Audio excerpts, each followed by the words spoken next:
Hey everybody, I'm back in the kitchen today and it's going to be awesome because we're going to make macaroni and cheese. But I'm not making the macaroni and cheese that you remember from your childhood. Although that stuff was great, it came from a box. What I'm making today does not come from a box. It is homemade. Well, I'm not making the macaroni noodle. I mean, please. But the sauce is where it's at, and that's going to be the homemade part of this. Now, I understand the love affair America has with boxed macaroni and cheese because I still like it to this day. But, you know, there comes a time, people, when you kind of have to grow up a little bit and try new things, get out of the box. Did you hear that? Get out of the box. That's funny. Anyway, we're going to make mac and cheese the way that I like to make it and the way that Brad likes to eat it. And it might be a little over the top for some of y'all, but if you want to serve it as a main course, it's perfect. So what I'm going to do is I am going to go ahead and start my pan getting hot because this is where we're going to make our sauce. Now the sauce is going to be a blend of several different cheeses. You can really use any kind of cheese that you want. I have decided to go with 4 different kinds of cheese because, well, you know that's how I like to roll. I'm going to be using a sharp white New York cheddar. I'm going to be using a mild cheddar. I'm going to be using cream cheese. And then I'm going to be using some Gouda. If you haven't had Gouda, you're missing out. I'm telling you, it is as nice and as mild of a cheese as you're going to find. Now, you can get smoked Gouda, but that's not what I'm using. This one is called maple leaf cheese, Dutch style Gouda. And I have tasted of it, and it's just lovely. I have used this before. Now, I'm going to take it out of its little pack. Now, this is a full 8-ounce hunk. I'm not going for quite that much. I'm going to cut him in half and maybe go for 4 ounces. Now, I have already grated everything else, but I figured, well, so y'all can see that I actually do stuff in this kitchen. I'm going to grate this on my hand grater, and I'm just going to get it all took care of. And in the meantime, I'm going to go ahead and put my butter in the pan so that I can start my roux, because any good cheese sauce, in my opinion, starts with a little bit of a roux. Now I'm taking about 3 tablespoons of butter. You know me and dairy. I never met a cow I didn't like. Not that big into goats. Goat milk, it's not my jam. But I love cow milk and I love everything associated with cow milk. So I'm a cheesehead. I should be from Wisconsin, but I'm not. I'm from Georgia. And I guess that's okay. I can love cheese and still be from Georgia, right? Anyway, okay, my butter is melting and my cheese is getting grated and it's getting, well, I'm almost done. It's pretty soft because I let it sit out for a few minutes. So keep it in the refrigerator until you're ready to use it, and then it won't be so kind of messy like this. But it doesn't matter if it's messy or not because it's going to be mac and cheese and I'm so excited. Okay, I got it. I'll set this to the side here. Let's clean up my area, get my cheese here. All right, now I'm going to put my cheese back here. I'm going to pull my little cook stove closer. And to this, 3 tablespoons of butter, I'm going to hit it with just a little bit of olive oil because that brings up the burn point on that butter and it makes it so it's not so likely to scorch and burn. And that's important because we don't want to burn our mac and cheese. Right? Turn my heat up just a little bit. Now I'm going to be using a wooden spoon because I love my pan and I don't want to abuse it by using a metal utensil. So wooden spoon or plastic, whatever you have. All right, so this is nice and bubbly and I'm ready for my flour. Now for this roux, which is just cooked flour and butter, a little oil, this is 3 tablespoons of plain all-purpose flour. Straight in the pan here. And I'm just going to start mixing in the butter. Going to try to get, cook that raw taste out of the flour. Because it's important. We don't want to eat raw tasting flour. And when we're making a roux, it makes nice and toasty flavor. And that's all we're doing. We're building flavor. I know I sound like a broke record because I say that in every video. But it is so true. You're building flavors, and when you're stacking them on top of each other, you got to make sure they meld together, or else you're going to have a hot mess and nobody's going to want to eat your food, and that would just be sad. Right? Well, I guess you'd save a lot of money because you wouldn't be cooking for anybody. But we're going to do it the right way. And this is coming together just fabulously well. Oh, my little dog, he's laying here beside me as usual. Everybody needs a friend in the kitchen. If I can't have you here in person, at least I've got Oscar. And he is good company, let me tell you. Okay, so this has cooked off the least bit, and it's nice and bubbly, and I'm going to go in with milk. Now that's going to be the base of mine. Now I guess in your world, if you want to use chicken broth, if you want to get away from quite so much dairy, you could use a broth of some sort. You could use vegetable broth. I've never done it. It just came to me. But I don't see why you couldn't. I mean, but I'm using milk. So this is 3 cups of milk, and I'm not going to quite put it all in. I'm going to go for about 2 cups. Yeah. So that's 2 cups of milk that I have put into this. And it's basically like you're making gravy. We're not really making gravy. We're making cheese sauce. But it's the same starting point for the most part. I think I'm going to need a whisk. Let me reach back here and get a whisk. Because, well, I know I'm going to need it. Now, while this is coming up to temperature, you're going to notice it's going to start getting nice and thick, which is perfect. That's just what we want. And I've reserved this just in case it gets too thick, because we don't want it to be crazy thick. I am going to go ahead and start adding some of my cheese. Now, this is that Gouda that I just grated up. And it's a good 4 ounces of Gouda going straight in. And y'all, this is going to be a cheesy goodness. I'm not kidding you, because I've got a lot of cheese to go in here. This is a half a brick of, well, my favorite, cream cheese. Yeah, I am going to break him up into some pieces just to get him in here so he'll cook down a little quicker for us. I love cream cheese. Everybody's like, oh, I love cream cheese on a bagel. Shoot, I love it on a finger. I'll eat it however. I shouldn't say that. Alright, so we've got that going in. Now here's my New York extra sharp white cheddar going in. If you don't want to use all these different kinds, like I said before, you don't have to. You can use straight up cheddar cheese. You can, I mean, I guess you could use American if you wanted to, but American cheese is good for what it is, but it is a cheese product. It is not considered, well, I mean, it's a real cheese, but it's not a real cheese for this application, in my opinion. Don't do it, because there's no flavor there, and that's, you know, that's what we're doing, is we're getting a whole bunch of flavor that's going to go into these noodles, and when we're going to bake this mac and cheese, and it's all going to meld together. It's going to be heavenly. Just trust me. I promise that you're going to enjoy this.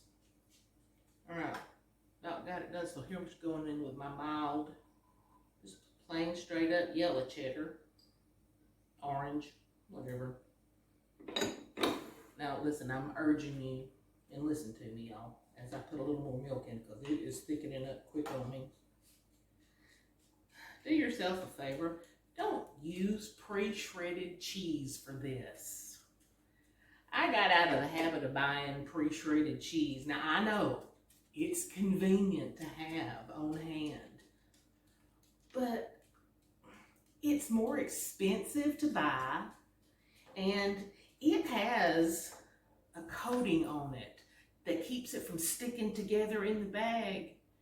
And that coating, it's just some kind of chemical compound, and I don't want it in my mac and cheese, so I can't imagine that you want it in yours. So at least when we're making mac and cheese or anything that requires a cheese sauce, use real cheese. It's not going to kill you to get the grater out and put a little elbow grease in there and get that cheese grated, because I promise you it's going to taste so much better. Let's turn the flame up just a little bit. And it's melting beautifully. That cream cheese is starting to break up. Now, to this, I'm going to go ahead and start adding some of my seasonings. It's looking good. All right, so what I'm going to start off with is a little paprika. Now, paprika is a beautiful color, and it's going to, change the color just a little bit, or it's going to enhance the color a little bit. But I like paprika because it's got a little bit of a smoky taste. So we're going in with a 1/4 teaspoon of paprika, and then I'm going in with some ground mustard powder. Now, it's good, and you need it because it's going to add an extra little oomph.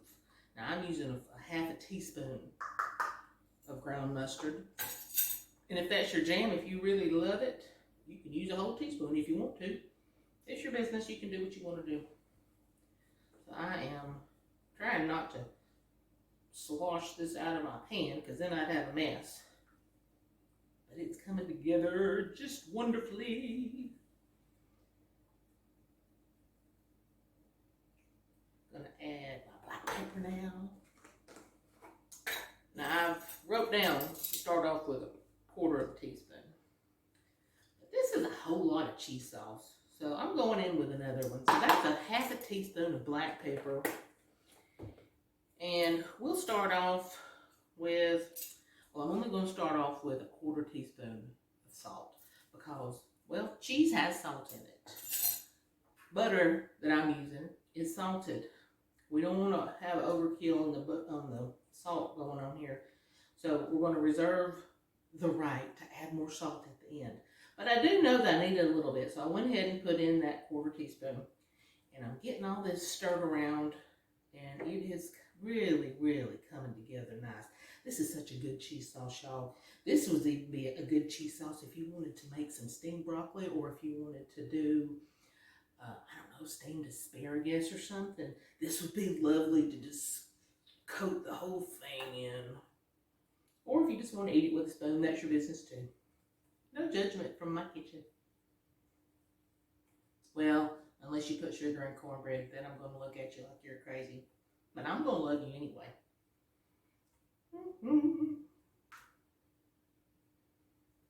All right.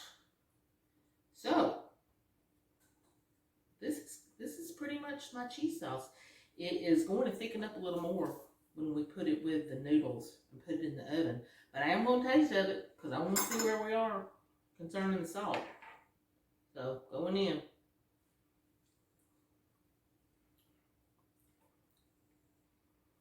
It's lovely. It really is. Now, if you wanted to get that nice silky texture, you would have to use some Velveeta. Now, I like Velveeta. I just don't happen to have any, and I didn't remember to get it, so I'm just not using it. But if you wanted to add Velveeta to this and skip out cheese everywhere and skip over on one of the other ones, that's totally okay, because this recipe, it's forgiving and totally substitutions. You can do it. That's what you're going to find in my kitchen, is that nothing is set in stone. If we don't have one thing, well, let's use something else. Or like I said, if you don't like something, don't use it. Let's use something else. Now, a little Velveeta would have been real good in this, but I don't have it. So the cream cheese is doing the job, really, that the Velveeta would have been doing, as far as being that nice, silky, kind of buttery consistency. And it's delicious, so I'm going back in and wipe off my spoon. But I think we're probably going to need just a little bit more salt. Yeah, I do want to hit it with just a tad more salt.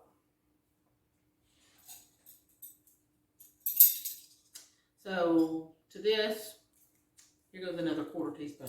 So that's going to be looking at right at a full half teaspoon of salt. And of course, it's going to be listed in the recipe. That'll be posted in the information section of the video. So don't fret or keep rewinding or whatever it is you do to find out what I'm talking about. Because sometimes I'm all over the place. This is done. And it looks good, and I'm thrilled. So I'm going to cut this sucker off. Boom. And I'm going to move it to the front just for a little bit so that I can get my pan ready that we're going to be baking in. Now, this beautiful pan, my sister got it for me for Christmas. I'm going to be using it as my baking dish. I'm going to squirt about a teaspoon of oil in this pan. And I've got a little piece of paper towel. And I'm just going to move it around. I don't have any baking spray, or I would have just used that. But I ran out. So I'm improvising. So here we go. Now, I pre-cooked my noodles like I told you. Let me grab them and show you what I've done. You know, we got to talk about noodles. America is a beautiful place, but Americans don't know how to cook pasta very well. People in Italy laugh at us, and they should, because we cook the fool out of it. Now let me tell you something. That big pot of water, I filled it up about 3/4 of the way full, and I salted it real good with about 2 big heaping tablespoons of kosher salt, brought it to a rolling boil, and then a full 1-pound box of pasta went in there. And I cooked it for 8 minutes because I didn't want to cook it till it was completely done, because we're looking for al dente. Al dente simply means that the pasta is still going to hold together. It's got a little tooth to it. It's a little bit chewy. It's soft, but it's not super saturated with water like what you get in the lunchroom. It's just not fit to chew like that. And don't do it. And do not rinse your pasta. When it comes to a boil after 8 minutes, you pour that water off, strain that pasta, shake it, and get all the water off. And what I do, if I know that I'm going to have to let it sit for a second, I put it in a Ziploc bag. And I just squirt just a little bit of olive oil, move it around. That way, the pasta doesn't stick together, and it doesn't get super saturated sitting in water, and I'm not tempted to rinse it off. Because when you rinse the pasta off, you're getting rid of all that beautiful starch. And the starch contains a lot of the flavor that we're going to be using just as a flavor builder profile. So don't cook your pasta to death. Don't strain it. And do strain it, but don't rinse it. Don't do it. All right. Hope you don't feel like you're getting a sermon. I don't mean to preach at you, but I know people who kill pasta. And it hurts my feelings when I have to sit there and watch them. And it's even worse when I have to eat it, because I'm sitting there going, oh, Lord. So I have poured all of this creamy goodness into my little casserole dish, coating all these beautiful noodles. And now I'm just going to stir it around a little bit so that everybody gets a coat in the pool. And that's a perfect amount, what I ended up with for that 1-pound box.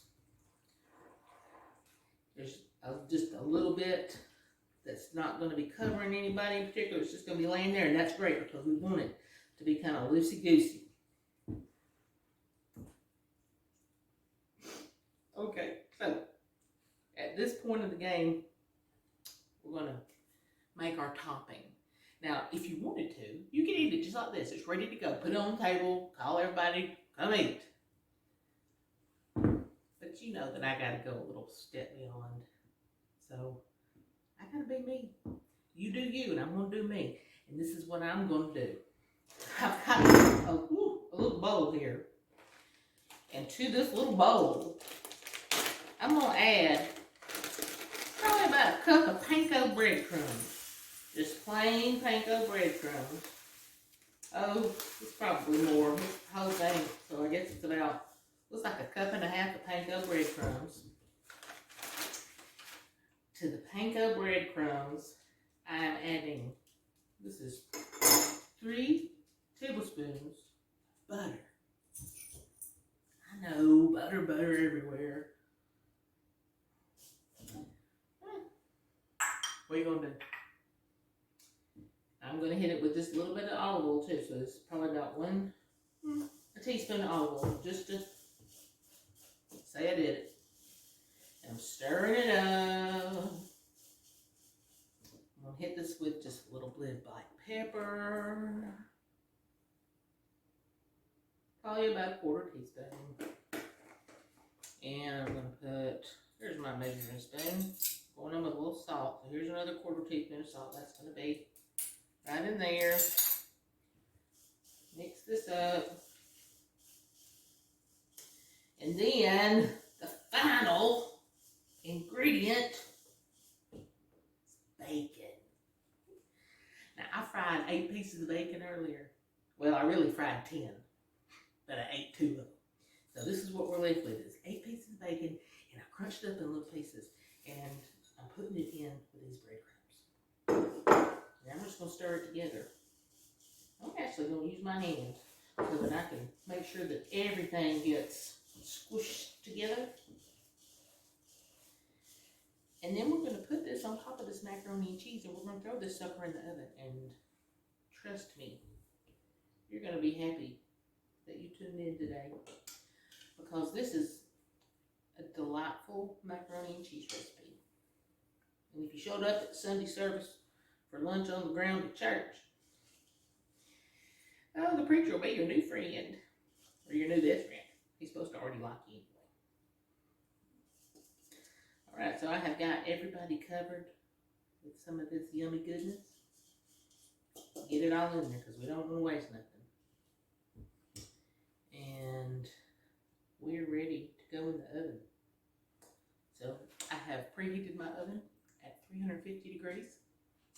We're going in uncovered, because we don't want to build steam, because steam's going to make moisture, and well, steam is moisture, and that'll mess our breadcrumbs up, and we don't want that. So we're just going in uncovered.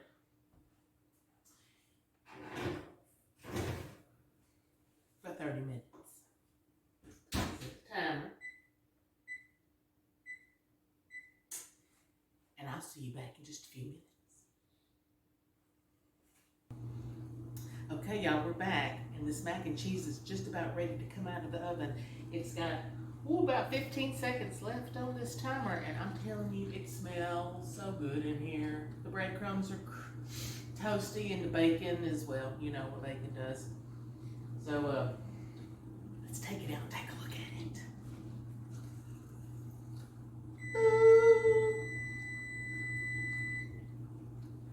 Here we go. Shut up, look at that.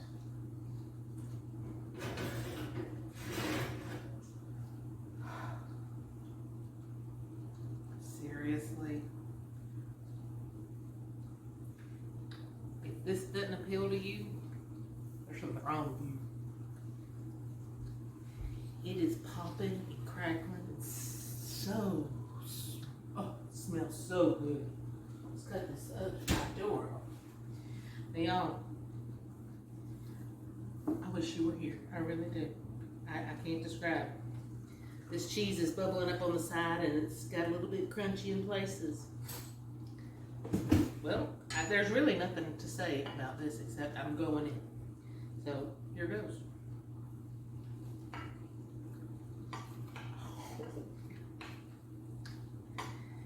My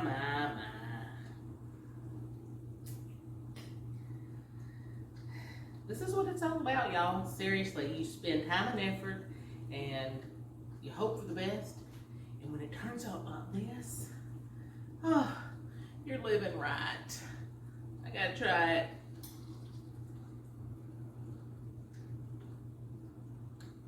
Blow it a little, because it'd be like putting a lava rock in your mouth.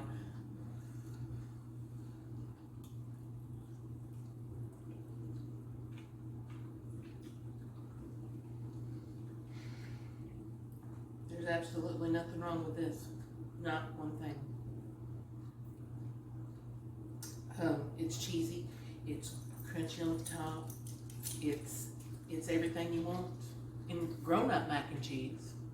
Now, I'm not asking you to give up that lovely box of macaroni and cheese. That has its place. This has its place too. And I hope you give it a try, because, I mean, it's not that hard to make. It's just a little effort to make the cheese sauce. But it is very well worth the effort. I have enjoyed making this for you. I'm going to enjoy digging into it after I cut that camera off, I guarantee. I ask that you please subscribe to my YouTube channel. That would make my heart happy as a lark. Check me out on my webpage, jamiecookscountryvittles.com. I'm proud of that. And you can also catch me at Pinterest and at Instagram and on Facebook. So I'm just getting around. I hope that you leave me a message when you do try and make this. Send me a picture or comment or whatever. Just let me know something, because I love to hear from you. And with that, I'm going to say bye. Bye, y'all.